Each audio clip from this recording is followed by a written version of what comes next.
Michel, c'est Noria, moi c'est Marie, j'habite à l'auberge de Sarcenat, tout près du Sapé en Chartreuse. Lui c'est Nabo, moi c'est Apolline. J'habite entre Grenoble et le Sapé en Chartreuse, exactement à Corin. T'as vu Michel, toutes ces mouches et tous ces temps qui viennent les embêter?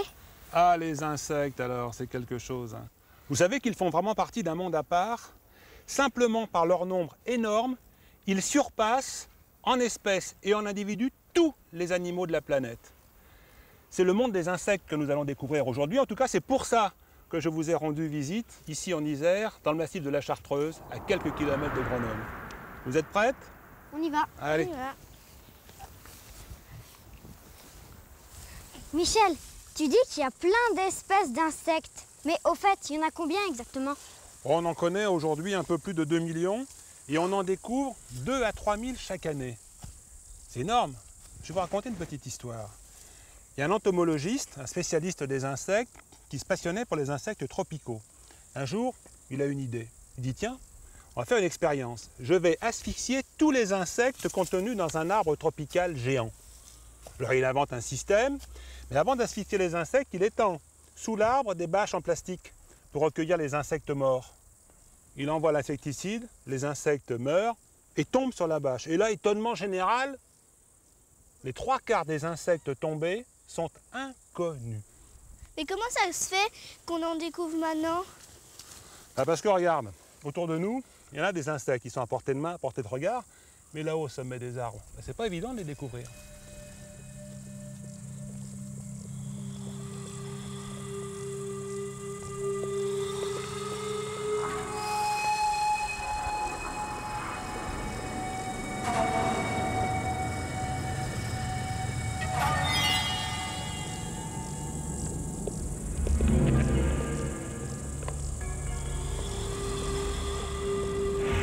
Les scientifiques découvriront de plus en plus d'insectes parce qu'ils installent des chemins dans la canopée.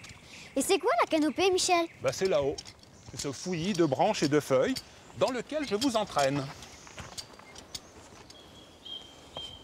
Alors cette fois on y est dans la canopée? On est pile poil dedans. Nous sommes au cœur d'une usine chimique.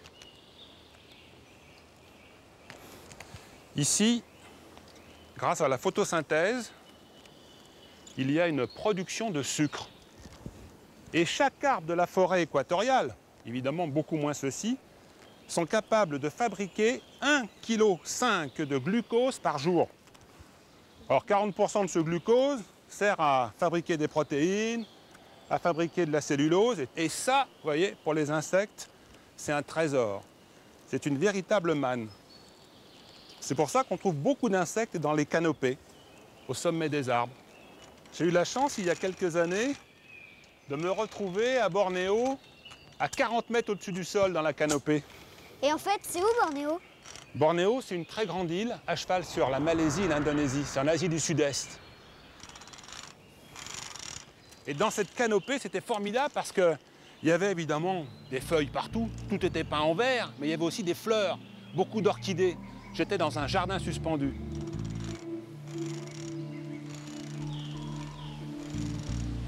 Il y avait des grenouilles, il y avait des serpents, mais il y avait surtout quoi? Il y avait surtout des insectes, plein d'insectes qui chantaient dans tous les coins. Et c'est là que j'ai observé une sauterelle bizarre. Elle avait la forme d'une feuille.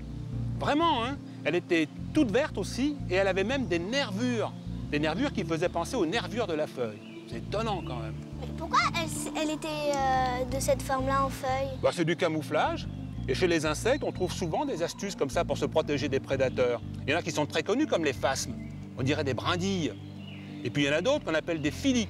Ils appartiennent, ces philis, ces insectes, à la même famille que les phasmes, mais eux ressemblent plutôt à des feuilles sèches, à des brindilles sur lesquelles les feuilles ont été mangées. C'est assez bizarre comme insecte. Profitons d'être dans la canopée pour aller voir ce qui se passe là-bas, au bout de la branche d'épicéa. Vous voyez, ça brille. Oh, il y a plein de pucerons. Et ouais, mais t'as vu, il y a aussi plein de fourmis, elles leur font des gratouilles pour qu'ils donnent du sucre. En réalité, les fourmis n'ont pas besoin de chatouiller ou de faire des gratouilles aux pucerons pour leur faire fournir du sucre. Puisque le sucre en question, c'est du miela, c'est de la crotte de puceron. Alors comme les pucerons sont très gourmands, qu'ils se gavent de sève, ils produisent beaucoup de crottes. À ce sujet, quand on parle du miel de forêt, on parle du miel fait à partir du miela, donc de la crotte de puceron. Et savez-vous que Pour les fourmis, ça représente 40% de leur nourriture. Et qu'est-ce qu'ils mangent, les 60% qui restent? Des insectes. Les fourmis sont des dévoreuses d'insectes. Elles en mangent tant qu'elles peuvent. Tiens, en parlant de ça, j'ai des fourmilières près de chez moi. Je t'y emmène? Ah ben d'accord. Allez, mais il faut descendre alors.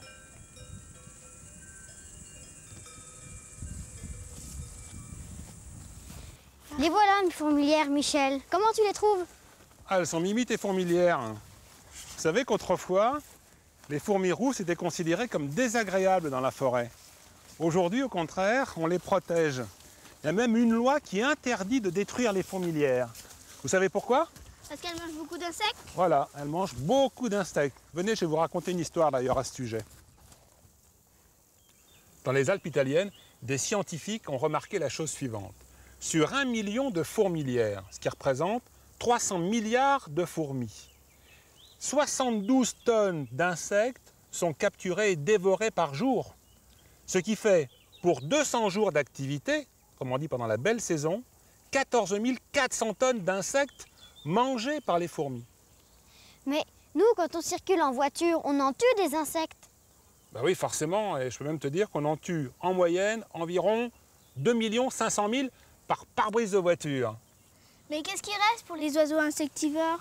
Alors qu'est-ce qui reste pour les oiseaux insectivores? Ben, là aussi, il y a des phénomènes qui étonnent les spécialistes. On s'est rendu compte que dans les endroits où on introduisait des fourmis rousses, eh bien, il y avait davantage d'oiseaux insectivores. Donc il n'y a pas compétition, au contraire, on ne sait pas exactement pourquoi. Et ce qui est certain aussi, c'est que ces oiseaux insectivores ne sont pas myrmécophages, c'est-à-dire qu'ils ne mangent pas de fourmis. Et c'est le cas notamment de la pie-grièche. Là où il y a beaucoup de fourmis rousses, eh bien, on voit arriver beaucoup de pie-grièches. Or, les pie-grièches écorcheurs, ce sont des oiseaux qui mangent des insectes. Ce sont des oiseaux migrateurs qui passent l'hiver en Afrique, parce que là-bas, en plein hiver, il y a des insectes, et qui viennent se reproduire chez nous.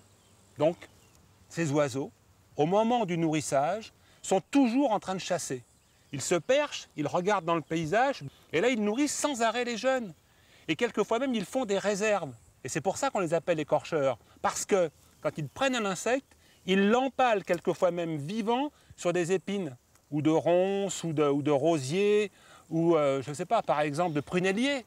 Et les insectes sont là, piqués comme ça, écorchés en quelque sorte, hein, sur des empales, sur des épines, et ils meurent au bout d'un moment. Mais il n'empêche que ça, c'est un garde-manger. Parce que le jour où il fera mauvais temps, les pies écorcheuses ne pourront pas aller chasser les insectes, et elles viendront chercher dans les réserves pour nourrir leurs jeunes. De la même manière, des études ont révélé que les fourmis n'attaquaient pas les parasites d'insectes ravageurs. J'y comprends rien à ton histoire, Michel. Mon histoire d'insectes ravageurs? Ouais. Je vais vous donner un exemple. Les pucerons sont les chéris des fourmis. Par contre, les pucerons ont un ennemi. C'est un tout petit moucheron, gros comme un point sur un i, qui se pose sur le puceron et dépose à l'intérieur de lui des œufs. Les larves se développent et mangent le puceron vivant. Eh bien, les fourmis, elles ne l'attaquent pas, le moucheron en question. Et à quoi on reconnaît des insectes parasites?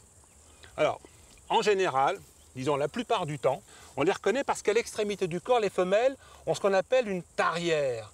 Une tarière, c'est une sorte de seringue dont elle se sert pour injecter ses œufs dans le corps de l'insecte qu'elle parasite.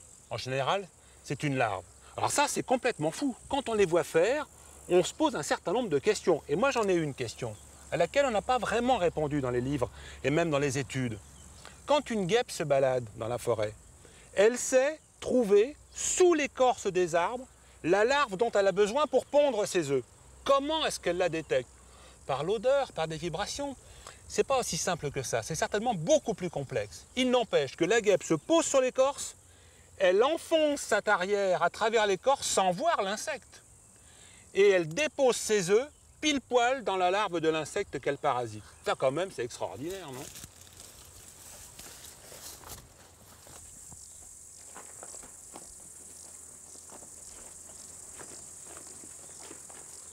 Regarde, Michel, c'est une pomme d'épicéa. Non, c'est une gale. C'est une femelle de puceron qui a pondu dans la tige de l'épicéa, dans le rameau. Et ça a produit cette gale. Alors c'est curieux parce que c'est une gale qui a la forme d'un ananas. Vous connaissez l'ananas? Oui. On appelle cette gale kerms. Regardez. à l'intérieur duquel il y a des petites chambres. Et chaque chambre est occupée par une larve. Regardez, on va regarder ça avec une grosse loupe que j'ai quelque part dans ma poche. Tu vois les petites larves à l'intérieur? Oui. Alors les femelles pucerons de la dernière génération pondent dans l'épicéa à la fin de l'été et les larves vont passer tout l'hiver dans l'arbre. Et c'est seulement au printemps qu'elles vont se transformer en pucerons et là elles iront de nouveau parasiter d'autres arbres, d'autres épicéas, parce que là on parle bien de parasites.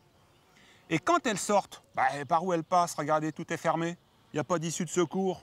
La casse. Eh bien non, regardez ce qui va se passer. On va se déplacer un petit peu, on va en trouver. Regardez là. Vous voyez ici?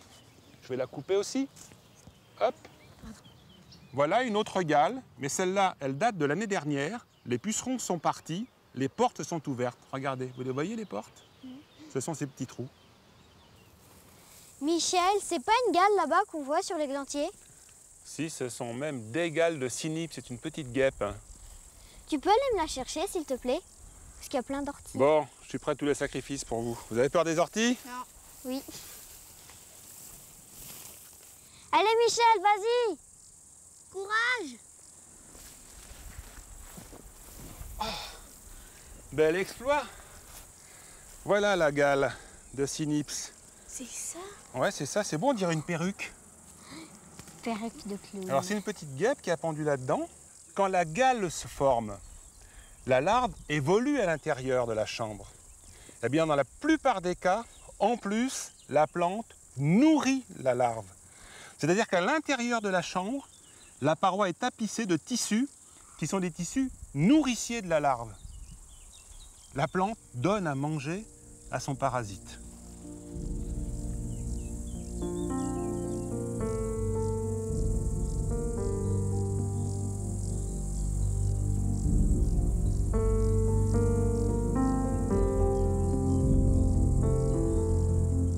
Regardez sur le chardon. Vous voyez ce joli papillon? Oui. C'est un zygène. C'est un papillon assez extraordinaire parce qu'il est toxique. Les oiseaux ne peuvent pas le manger. Mais il indique aux oiseaux qu'il est toxique. Il l'indique comment d'après vous? Grâce à La couleur? ses couleurs? Voilà, grâce à la couleur. Le rouge, le jaune, l'orangé dans la nature sont des couleurs d'avertissement. Si je prends ce papillon, si je l'écrabouille, j'en fais une boulette, et je colle cette boulette dans le fond de la gorge d'un oiseau, eh bien, il ne pourra pas l'avaler, il va la recracher. Et si d'aventure il l'avale, eh bien, ça le fait vomir. Vous voyez, les insectes ne reculent devant aucun moyen pour se protéger des oiseaux. Allez. C'est joli, hein? Il est là. Ah, il est revenu sur le chardon. Ça veut dire que l'odeur est bonne. Ça veut dire que là, il a encore de quoi manger. Vous vous rendez compte? Vous savez que les insectes sont très utiles aux plantes parce qu'ils permettent la fécondation. Ils aident la fécondation. Et grâce aux insectes, les plantes peuvent se reproduire. Elles peuvent porter des fruits. Et les fruits, nous, on les mange. Et les animaux aussi. Mais tous les insectes ne sont pas chargés de cette tâche. Certains insectes, comme la cétoine dorée, qui est un très très beau coléoptère, s'installent sur la fleur et ils dévorent l'intérieur. Ils mangent le cœur de la fleur, ils détruisent tout. Elle ne peut plus se reproduire, c'est fini, c'est foutu. Et il y a un papillon qu'on appelle le morosphinx, qui fait comme le colibri. Il est capable de voler en stationnaire devant une fleur. Il envoie sa trompe dans le fond de la fleur pour aspirer le nectar. Alors lui, il n'est absolument pas utile aux fleurs, parce qu'il est tellement délicat quand il va chercher son nectar qu'il ne touche pas le pollen, qu'il ne touche pas non plus l'organe femelle de la fleur. Donc, il n'aide à rien la pollinisation.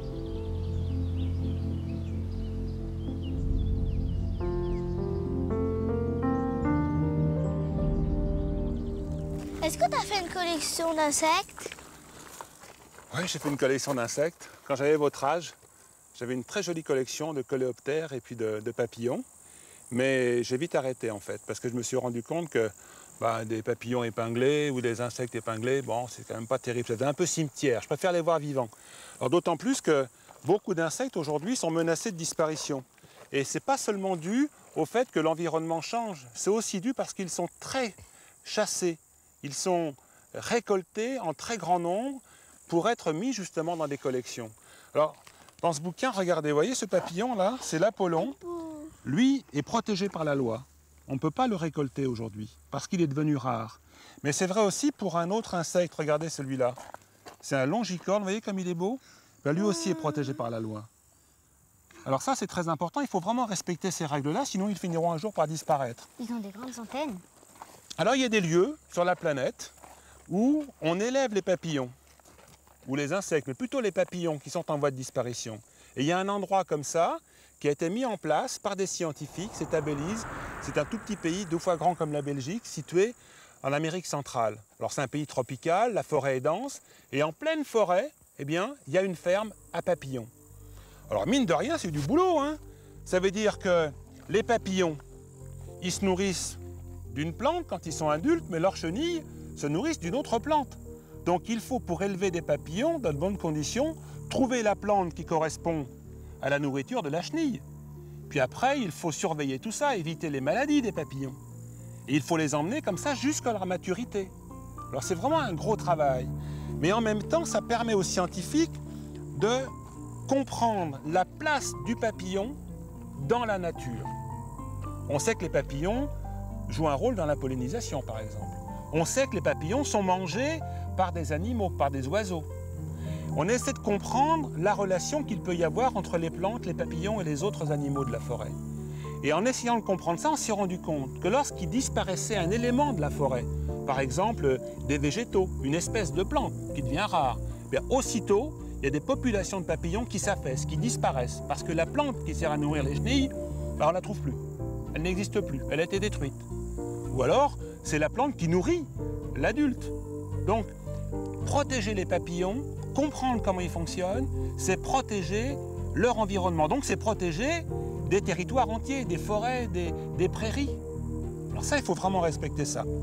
Alors, ce qui est amusant, ou ce qui est passionnant, moi je sais qu'à chaque fois que je visite une ferme comme ça, dans laquelle on élève des papillons, en pleine nature, hein, quand même. Il faut savoir, c'est en pleine nature, c'est immense, c'est vraiment dans la forêt.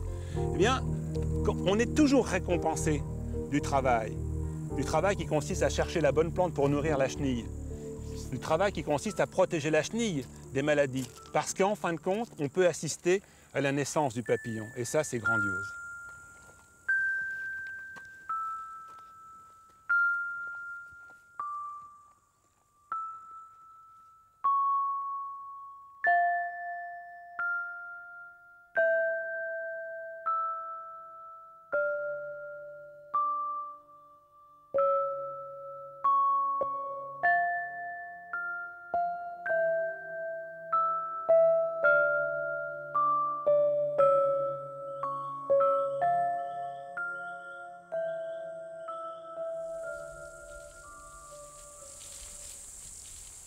Je vous propose une chose. On part à la chasse aux sauterelles. C'est à celui ou à celle qui capture la plus grosse sauterelle. D'accord? Ok, on y va. Allez. Ah, il y a des ronces. Ah oui, il y a des ronces, on est dans la campagne. Et tu nous avais pas dit ça aussi. Bah écoute, tu le découvres. Je l'ai vu. Je crois que j'ai gagné. Je suis le roi des chasseurs de sauterelles. Regardez comme elle est jolie. Ah oui. Elle est toute verte. Ouais, on l'appelle la grande sauterelle verte. Et c'est une vraie sauterelle, regardez ces grandes antennes. Les sauterelles ont de grandes antennes, les criquets ont de toutes petites antennes. Et vous voyez ce qu'elle a à l'extrémité du corps? Ah, c'est une pique, c'est un dard. Ça ressemble à un dard. En fait, c'est une tarière. C'est avec ça qu'elle enfonce ses œufs dans le sol. Ça passe sous la surface du sol. Ça pique? Non, ça pique pas. C'est souple, c'est même très fragile. Qu'est-ce qu'elle mange d'après vous, cette sauterelle? L'herbe. Elle mange de l'herbe, mais elle mange aussi d'autres insectes. Pourquoi? Elle est vorace. Et d'ailleurs, quand on la manipule comme ça, de temps en temps, elle pince la peau. Oh, il y a une Regardez là petite... qui s'envole. Hop. Alors, ce qui est intéressant, c'est de voir quand même qu'elle aussi, elle se confond avec son milieu. Il y a à la fois un phénomène d'homochromie, donc de confusion par la couleur, et de mimétisme, puisqu'on peut aussi la confondre avec une feuille, par sa forme. Bah, c'est pas... Allez, je vais essayer de vous en trouver une autre. Une grosse aussi, mais d'une autre espèce. J'en ai une autre. Regardez comme elle est jolie aussi. Oh, c'est la même que tout à l'heure. Non, non, non, pas tout à fait. Celle-là, c'est Dectique mangeur de verrues. Et pourquoi mangeur de verrues? Parce qu'autrefois, on pensait qu'elle était capable d'arracher des verrues. Ah. Vous avez vu comme elle me pince là? Elle est très forte, elle a des mandibules vraiment très dures, très solides. Et alors ça pince très fort la peau, et en plus ça dépose sur la peau une espèce de liquide. C'est en fait du sucre digestif. Et on pensait que ce liquide était capable de faire fondre des verrues. Bon, c'est des histoires tout ça. Je la remets en liberté? Ouais. Allez. J'en ai une! Cette fois, c'est moi qui en ai une. Enfin, on l'appelle cuisse rouge. Elle fait partie des acridiens. C'est celle qui chante en ce moment. Et quand ça s'attaque à une feuille, je peux te certifier que c'est une vraie machine. Une vraie machine à découper, une vraie machine à broyer. C'est vraiment une machine à manger des herbes. Elle est jolie, hein? Voilà. Tiens, regarde les libellules. Ah, elles sont belles. Michel, viens voir. Tu vois? Ici, il y a les libellules, et puis là, c'est une bébête qui y ressemble. Oui, mais c'est pas une libellule, c'est l'adulte du fourmilion. Alors, effectivement, c'est un insecte qui ressemble à la libellule adulte. Et la larve du fourmilion est terrible. D'ailleurs, la larve de la libellule aussi est terrible, mais ça, c'est vraiment quelque chose d'étrange. C'est un estomac avec 2 énormes mandibules. Et la larve du fourmilion creuse dans le sol, souvent du sable ou de la poussière, un entonnoir. Elle se tient dans le fond avec les mandibules dirigées vers le haut. Et dès qu'un insecte passe sur le bord de l'entonnoir, elle le bombarde avec du sable.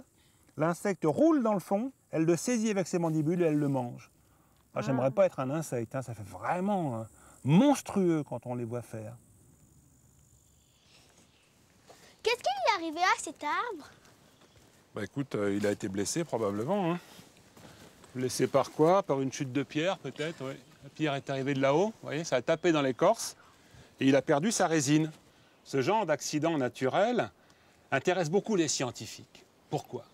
Bah, c'est parce qu'il y a des dizaines de millions d'années, il existait déjà des résineux, géants, énormes. Quand ils étaient blessés, ils perdaient de la résine aussi. Cette résine fossile, autrefois, quand elle est tombée, elle a pu tout simplement recouvrir un insecte. Parce que ça tombe goutte à goutte. Il va mourir asphyxié, mais il va être conservé parce qu'il est à l'abri de l'oxygène. C'est comme si il était momifié. Cette résine, on la retrouve. Elle s'est transformée depuis le temps dans quelque chose qu'on appelle de l'ambre. Eh bien, dans le sud du Mexique, dans la région de San Cristobal, il y a un endroit où on retrouve ces grosses poches de résine. Et les gens qui habitent dans la montagne ont découvert le filon, la couche de terrain dans laquelle se trouve cette ambre. Ben, vous savez ce qu'ils font? Ils vont la chercher, ils vont l'extraire pour la vendre. Ils attaquent la montagne avec des pics, ils creusent des galeries profondes, ils avancent là-dedans la bougie, et quand ils trouvent une très grosse poche d'ambre, ils sont ravis. Ils peuvent sortir des pépites d'ambre qui peuvent peser jusqu'à 1 kg, 1,5 kg. Alors c'est rare, mais ça arrive. Alors ça intéresse beaucoup les scientifiques. Si on est délicat, on peut polir cette ambre, et à ce moment-là, elle devient transparente. Et qu'est-ce qu'on voit à l'intérieur? Des insectes. On arrive vers un insecte parfaitement conservé, qui a gardé toutes ses propriétés. Ses cellules sont intactes quasiment. On peut remonter jusqu'à ses origines, on peut connaître son ADN. Non seulement ils nous apprennent la biologie de l'animal, mais en même temps, ils nous délivrent des informations très importantes sur l'environnement de l'animal en question.